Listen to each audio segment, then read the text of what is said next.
Hello, everyone, and welcome back to Tipoff 2023-2024, our debut show for the season. I'm Dr. Ron Poniwaz. He's Professor Larry Kelly. We welcome everybody to our first segment of the year for basketball. Larry Kelly, good to see you, sir. Oh, man, I'm excited about hoops, Ronnie. It's just, I coached basketball for probably at all levels for probably 20 years, maybe a little longer. I got to be honest, I kind of miss it. When I'm at games, I find myself sitting there thinking, what would I do? And I actually sat at the scorer's table at the last Newcastle game that I saw in person when they played Hempfield, and I actually made a few suggestions to Coach Belundo during the game. I'm not so sure he listened, but he never listened when I was on the staff, so nothing really changes. But I got my 2 cents in. But yeah. I love basketball season, and we're there. Okay, very good.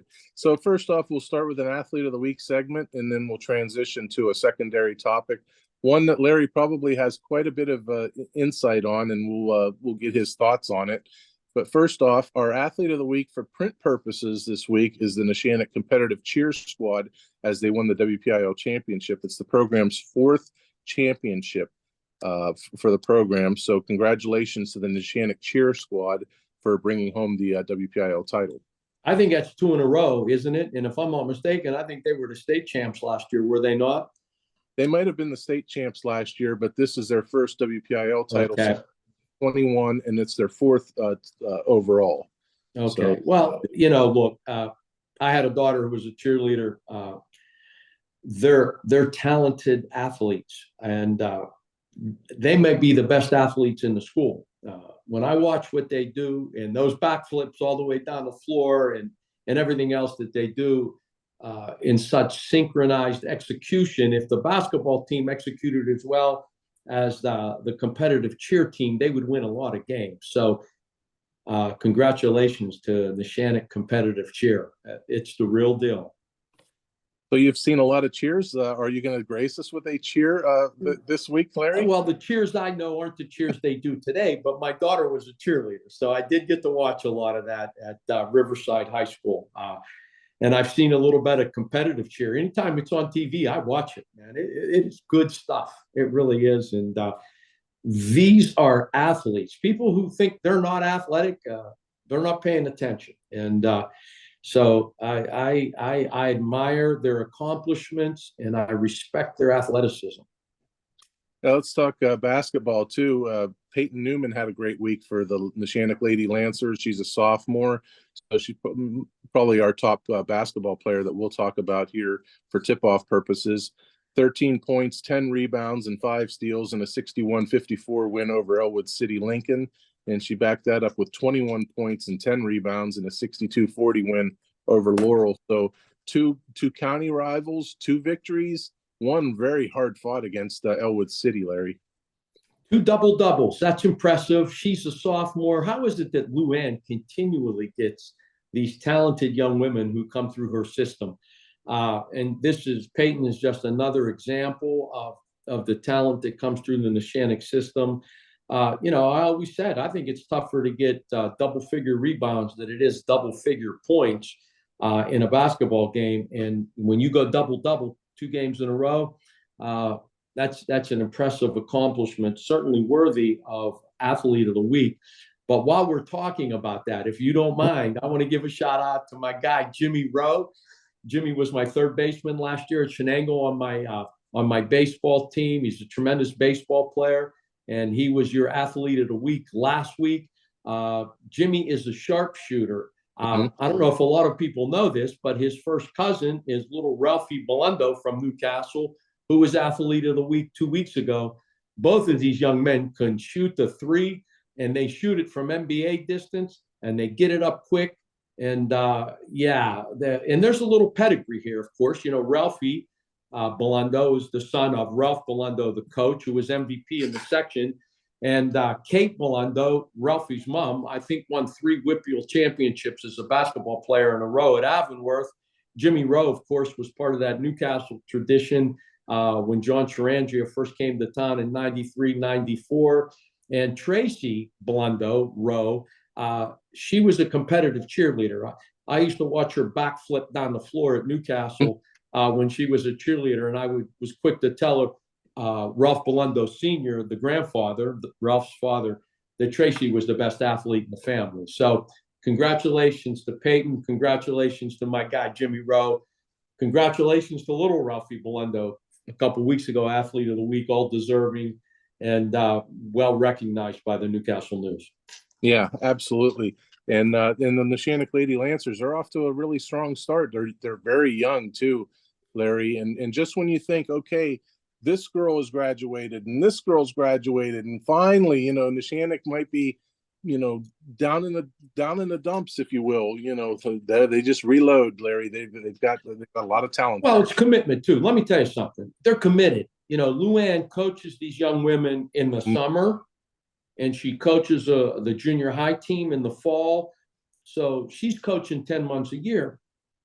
But it's one thing for the coach to be committed. It's another thing for the players to be committed and willing to pay that price 10 months a year to be a champion. Because in the world that we live in today, if you're not willing to pay that price, it's not going to happen. Because while you're home on your phone or on your computer, there's other men and women working on their trade, working on their skills, developing their body. I've been coaching long enough to know that you better be willing to do that. And if you're not, it's not going to happen. Right. It's not going to happen. You go play down the Y. That's what I should tell my kids. You're either in or you're out. Yep. Neshannock coming into this week. So entering Monday's game, this is prior to Monday. Neshannock's girls are 2-0 in Section 1-3A and 6-4 overall. One of their losses is by a narrow margin of, I believe, 1 point to Union. So they've had very, very close games. I don't know that they've been blown out at all. They've had quote unquote good losses, I guess you can call it. Very competitive. They've been in games, and that's something for a young team.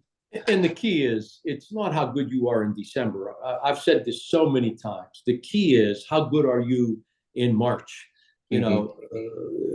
Championship teams get incrementally better with each passing week. And, it's not important to be at your best in December. It's important to get better every week and be at your best in March come tournament time.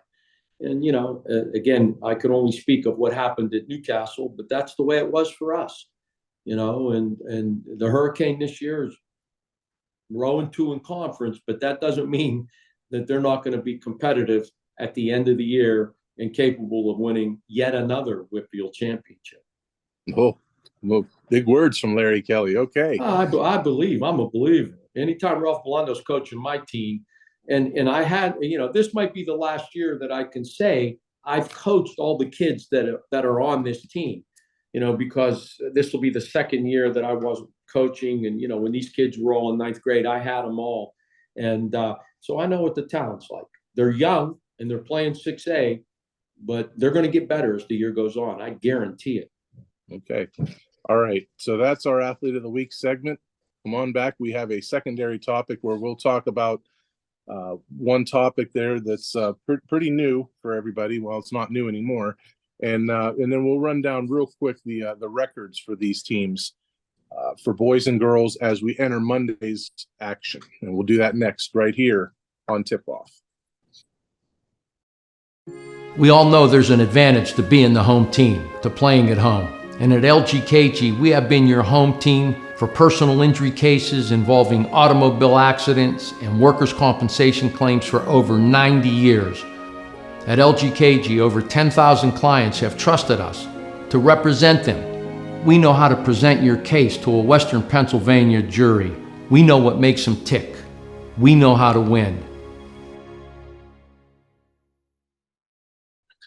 We're back with you here on Tip Off, and our topic for today is, Larry, if you've noticed, the game looks a little different than what it did when you coached. And what I mean by that is the free throw rule. And Larry, I'm putting you in position, as czar of the world, Ron Poniwaz says Larry Kelly is back into basketball coaching. Do you like the new rule, or do you not like the new rule? I don't like it. I don't like it. I've watched a few games and I don't like it. It's similar now to what the NBA rule is. I mean, even the college rule hasn't changed. I like the old rule. I like one-on-one because I think one-on-one is some of the most exciting plays in basketball. You know, you go to the line at the end of the game with the game on the line, and you go to the line for a one-on-one. You don't make the first one, you don't get another one. If you remember, the late, great Jim Valvano used to send people, they changed the rule because of him. Mm-hmm. All fouls were one-on-one unless it was a shooting foul. He would foul people on purpose, put them on the line at the end of the game, even if he was losing, and put the pressure on him. So I like the old rule where you start shooting fouls at 7, 8, 9, it's one-on-one, 10, it's 2 shots. So I like the old rule. I do. And it's taken away some of the strategy in the game. You know, you may only have at the end of the game 1 foul in the 4th quarter. You may have had 7 in the 3rd quarter and only 1. And now I want to send a team to the line and I got to foul them 4 more times before they go to the line. And then when they do, they're going for 2 and not 1-on-1. I think it's changed the strategy. And, you know, myself, I don't like the rule. I don't know how the other coaches feel about it. Maybe you've spoken to them about it, but I don't like it. Yeah, I don't like it either. I wrote a column about it late last year. I interviewed several coaches. I know I talked to Luann Grabowski, Ralph Blundo, Mark Stanley, Rob Nogay, at least 4 coaches. I think it was 5 that I interviewed. Ricky LaRocco. So yeah, 5 coaches. Ricky was probably the most neutral about it. I think if he had to lean either way, he probably would lean that he does not like it. But every coach that I polled, they do not like it. Luann was very adamant that she does not like it. She's told me that in at least 2 or 3 of the games. One of them being that Union game that I mentioned in the Athlete of the Week segment where they lost by 1. She said, Ron, we had, I think it was like 4 fouls in the 3rd quarter. Well, that resets. And when it comes down to about a minute and a half, and she has to start fouling, they only had 1 foul. So you're basically, quote unquote, intentionally fouling. And she said, we never got there. We only got, I think, as high as 4 fouls. There was one chance where they could have got the ball back. There was a ball that was tipped out of bounds and Union retained possession. That's basically like a 50-50 type deal. You know, it's in the hands of the referees how they see it. And that Union retained possession, so you got to keep fouling. Years ago at my old paper in Warren, Ohio, a guy, in addition to being a sports writer, he was a basketball referee, varsity. I believe it was varsity high school basketball. And he always would say, when teams are fouling like that, at the end of a game, to send somebody to the line, he says, I could call a technical foul or an intentional foul every time. Why? Because you're intentionally fouling. That's your intent. Your intent is to foul, and that's yeah, but the good officials don't do that.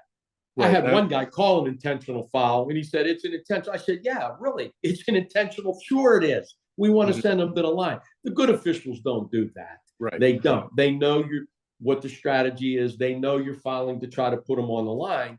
But again, once you get past 5 fouls, if you foul them, number 6, they go to the line for 2 shots. That's completely different than a one-on-one. Yeah. I absolutely hate the rule. I've seen some people say, what's the difference? I like it in girls basketball, but not boys. Why? Why separate it? Why say, here's a set of rules for boys, here's a set of rules for girls? It's kind of like college basketball.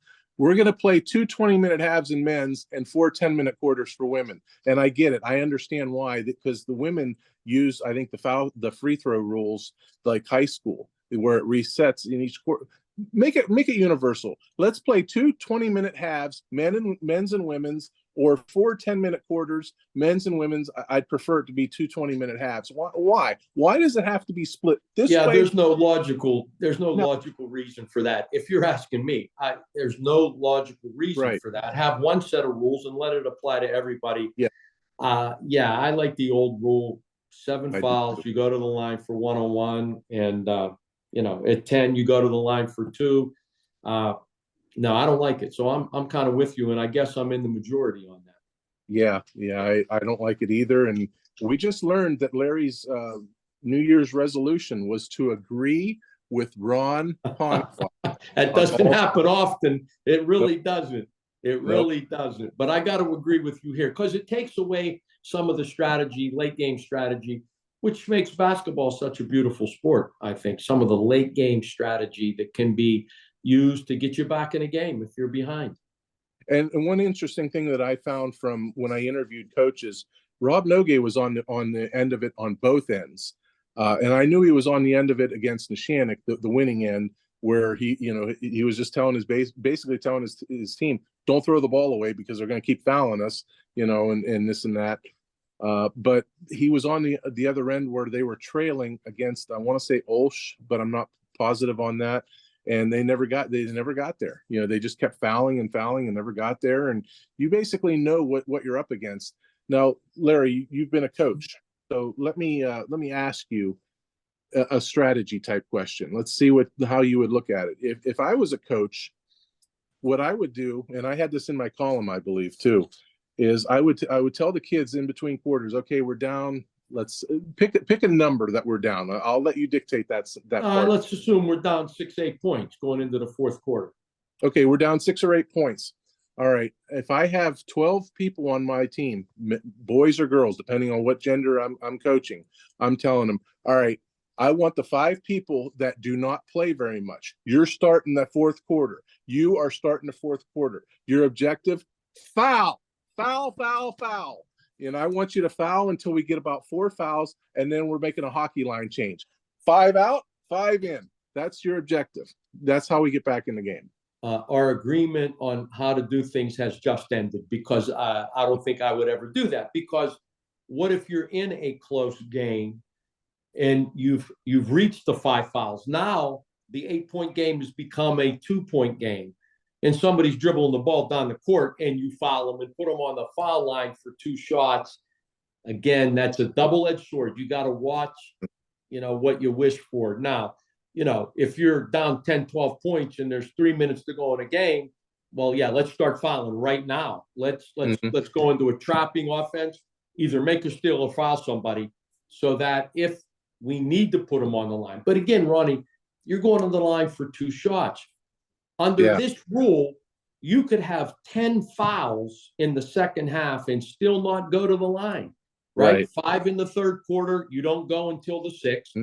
5 in the fourth quarter, you don't go until the 6th, whereby under the old rule, you'd be shooting 2-shot penalty, 2-shot fouls, anytime you get to 10 fouls. So, it's a double-edged sword. You got to watch how you do it. Maybe you start fouling intentionally, and maybe you start fouling intentionally sooner than you would have ever done it before. Maybe that would be the change in coaching philosophy.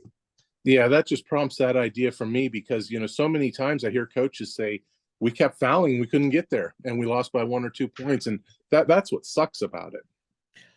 Listen, you want to play defense without fouling. I've always said this, that there's 3 keys, I think, to winning a basketball game. And there's 3 statistics you want to win. You want to turn them over more than they turn you over. You want to out-rebound them. So in other words, if they turn it over more than you do and you out-rebound them, you got a pretty good chance of winning. But the third one is I want to get to the foul line more often than you do. Why do I want to do that? Because that tells me I'm running good offense. I'm just not settling for 3-pointers every time I come down the court. If you get the ball in the paint, you're probably, and if you're going to put up a shot, there's a pretty good chance you're going to get fouled and go to the foul line. And the team that goes to the foul line more often, I think, wins 80% of the games. I was just looking at the stats from last weekend. For example, Butler shot 16 foul shots. Newcastle shot 4. What's that tell me? That Newcastle and it wasn't getting the ball into the paint, and that Butler was.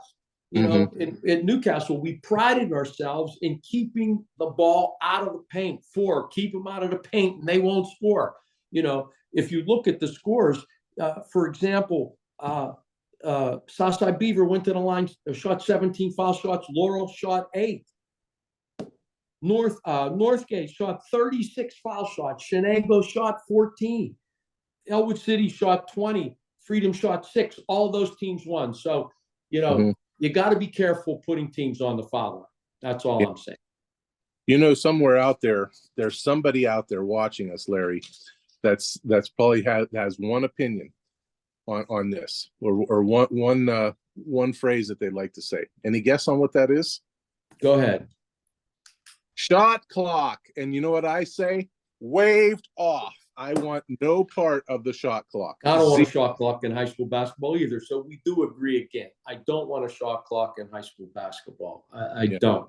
Yeah, I don't. The games, it's a beautiful game at the high school level. If you do have a shot clock, I think you're going to have more disparity in the talent and in the scores, if there isn't enough already. Again, last week, Union beat Cornell 56-23. Mohawk beat Beaver Falls 58-33. I mean, the Neshannock 80, Riverside 43. You put a shot clock in these games, and those scores might be even more disparate. You might even have more margin of victory. I mean, these games, Elwood City 69, Freedom 32. What's going on, Ronnie? That never used to happen. These are blowouts. You know, you might be involved in 1 or 2 blowouts a year. There seems like every weekend there's 4 or 5 blowouts. I mean, what's happening to the basketball talent? You know, I've watched a bunch of games this year, and I'm going to tell you, there's some bad teams out there. Really, it's surprising to me, and I don't know what the answer is. But I know one thing: you put a shot clock in Mohawk might have beat Beaver Falls 100-33. You know, it's because you're going to have teams that aren't real good trying to rush shots, and good things aren't going to happen. Yep. And you glossed over one too, Larry, when you were mentioning routes. I gotta stick up for your guy, Bob Natal. He was the coach for the Shenango girls in place of Ricky LaRocco, who was under the weather. They beat New Brighton 56-5. 5 free throws. And New Brighton lost a game earlier this year to Aliquippa 95-5. Wow. So yeah, put a shot clock. Let's see a shot clock. Hurry. You got to shoot the ball. Hurry. So guess what? 95-5 turns into like maybe 125-3, maybe. Yeah, maybe. You know. But Coach Natal chalks up another victory. I just want you to know, my man wins. I don't care. He wins, Ronnie. He might have the biggest victory, one of them, in the history of the Newcastle Fieldhouse, when in 1993, he was sitting in for John Sarandria, my client, who happened to get suspended for the game.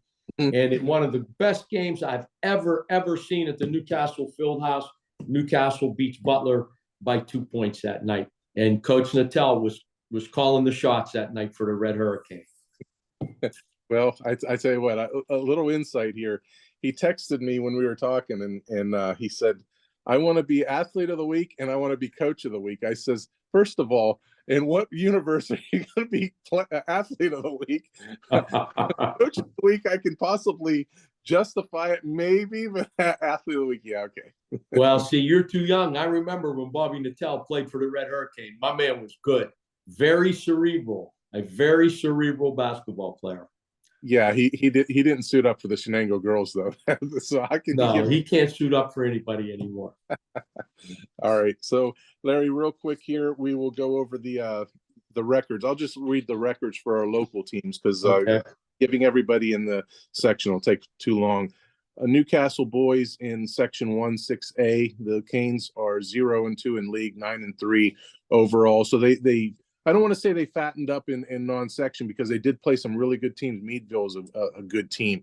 You know, they learned how to win. I think those wins, those 9 wins that they got out of league, are going to help them in section play when they start to win. They showed a lot of poise in crunch time in a couple of those games. I saw the Hempfield game. I saw the Meadville game. Showed a lot of poise. Both of those games could have went the other way. Yeah. Section 1-3A, Neshannock is 4-0 atop the section standings by half a game over Mohawk, which is 3-0, 11-1 for Neshannock, Mohawk 5-6. Again, I will repeat, these records are going into Monday, January 8th action, boys and girls. Elwood City 2-2, 6-6. So that's going to be a very competitive section in 3A. Mohawk and Neshannock would be a good game. I'm guessing that Mohawk lost a few of those games early because all their guys were still playing football. But that'll be a great game. The Shannick Mohawk Tri-County rivalry be a good game. Of course, Joe Roth at Elwood City is a difference maker. So that should be a really good section. Yeah, and Mohawk has played teams above them in terms of classification. They've played some really good basketball teams, and they've lost some games in overtime. I believe maybe 2 games in overtime. One of them, they played 2 really close games in the holiday break. The second one, I believe, was 52-50 in overtime, and maybe double overtime. And they played another game that was right down to the wire. They had 2 heartbreakers in the holiday classic, did the Mohawk Warriors. In 2A, section 1, 2A, we have Shenango's boys at 1-1, 7-3. Their one loss in league was to Northgate, I believe, and Laurel's 0-2, 2-8. Laurel's coming off a 72-15 loss against undefeated Sharon. So Laurel's got their work cut out for themselves in 2A. Yeah, and again, it's early, and the key is get better, and and incrementally better every week is the key in basketball. Work on your execution. Don't make mental mistakes. In your defensive slides, know where you're supposed to be, and try to get the paint in the ball offensively, because good things happen when you do. And when a shot goes up, get a body on somebody. You do all those things, you're going to win a lot of games. Yeah. And lastly, for the WPIL teams in 1A is Union. They're 1-1, 4-8. That's not the greatest of records, but however, they've been playing teams that are much higher than them in terms of classification. Their one loss is to Carlton in league play is to Carleton. I think they're going to turn it around. I think they'll be a factor in league for sure. I guarantee it. They got too many athletes on that team, and again, their guys went very deep during the football season, and it takes a while to get your basketball legs, and basketball's a skill game. You got to get your shots up. Union will be heard from at the end. Wilmington in District 10. This is Region 5, classification 3A, 4A. So they play them. There's a mixture of 3A and 4A schools. Wilmington is at the bottom with nobody has played a region game as of yet, as of Monday night, January 8th. Wilmington is 0-11, having a hard time putting the ball in the basket. I don't believe that they've had any games over 35 points scored, unless it happened one of their last games, because I think they were in a very competitive game recently. So maybe just one game above 35 for Wilmington. You got to basketball's a skill game, Ronnie. You got to shoot it. You got to put it in the hoop. You just have to. Yep. Okay, for girls, the Lady Canes, Newcastle 0-4 in Section 2, 5A, and 2-11 for Newcastle. Their 2 wins have both come against Ambridge. It takes time to develop a program and get girls excited, and it just takes time. It doesn't happen overnight. Section 1, 3A, we got some very, very good talented local programs in that section, Larry. We have Neshannock, which is tied for the section lead right now in the young season of section play, 2-0, with Beaver Falls also 2-0. Neshannock 6-4 overall. Elwood City's 1-1. Their lone league loss was to Neshannock by 7 points last week, as we mentioned when we talked about Peyton Newman. Elwood City's 8-4. Mohawk is 1-1 in league, 8-4 overall. So 3 very good teams in that league. Laurel's at the bottom, 0-2, 2-9. Again, a lot of tri-county rivalries there. I'm sure these young women know each other. They probably play against each other in AAU, and it makes for good games, and I anticipate that'll continue throughout the season. Section 1, 2A, Shenango's the lone local team in that league, 1-2 in league, 3-6 overall. Shenango looking to feed off of that 56-5 win under the direction of Bob Natal. Yeah, I mean, it's all about the players, Ronnie. Shenango lost a lot of really good players last year. They were the Whitfield champs, and again, it's about the players. It's about playing upperclassmen. Oftentimes it's very difficult to win with freshmen and sophomores when you're playing juniors and seniors. Yeah, Ricky LaRocca lost a lot of talented players from last year to graduation, so they're looking to compete in the as the section season goes on. I don't think it's out of the realm of possibility that they could be a playoff team, though. When you think about it, four teams go to the postseason right now. Fourth place is a tie, Southside and Shenango, both at 1 and 2.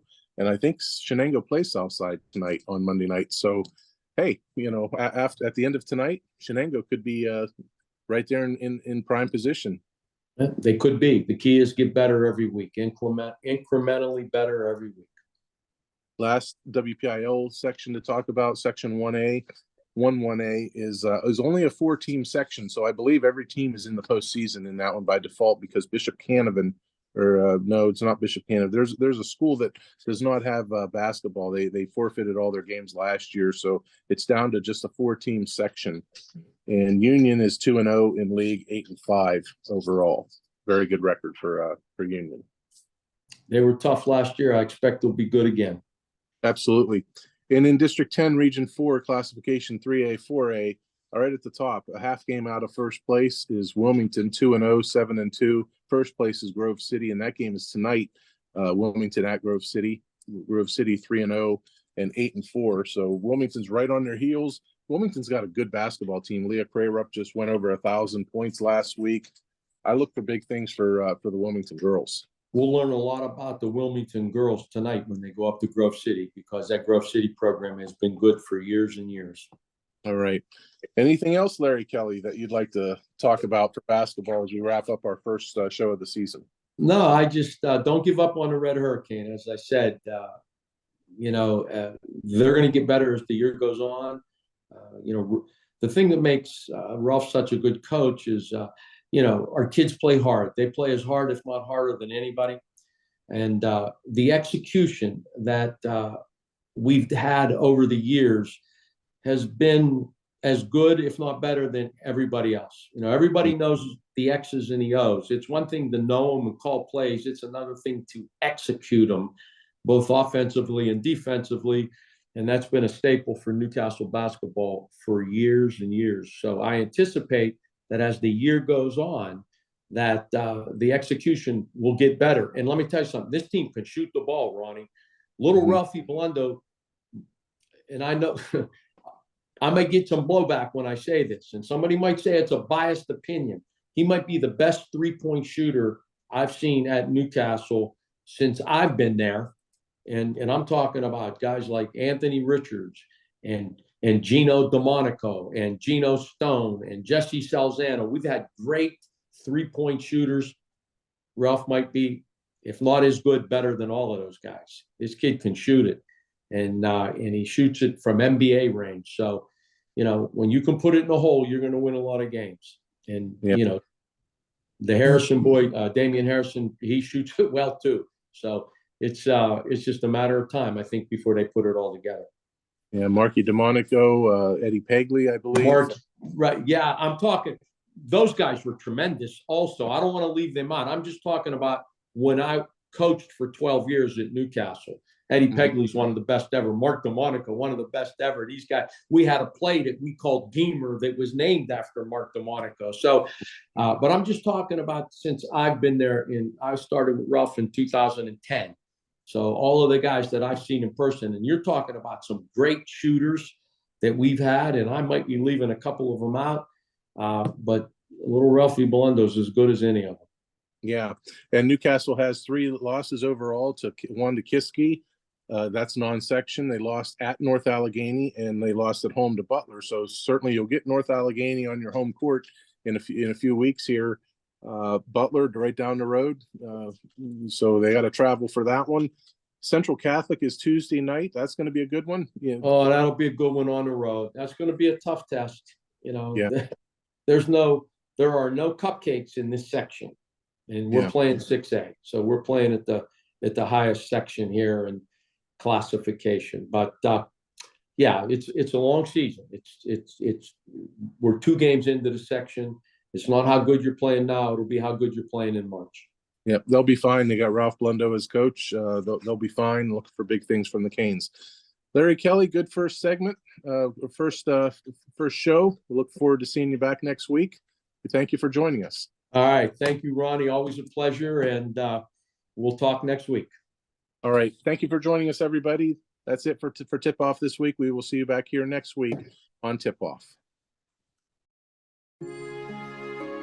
We all know there's an advantage to playing at home, to being the home team. At LGKG, we've been your home team personal injury attorneys for auto accident and workers' compensation cases for over 90 years. We know what works and how to win. We have all the credentials. At LGKG, we don't take every case. We handpick our clients so that we can give you the attention you deserve.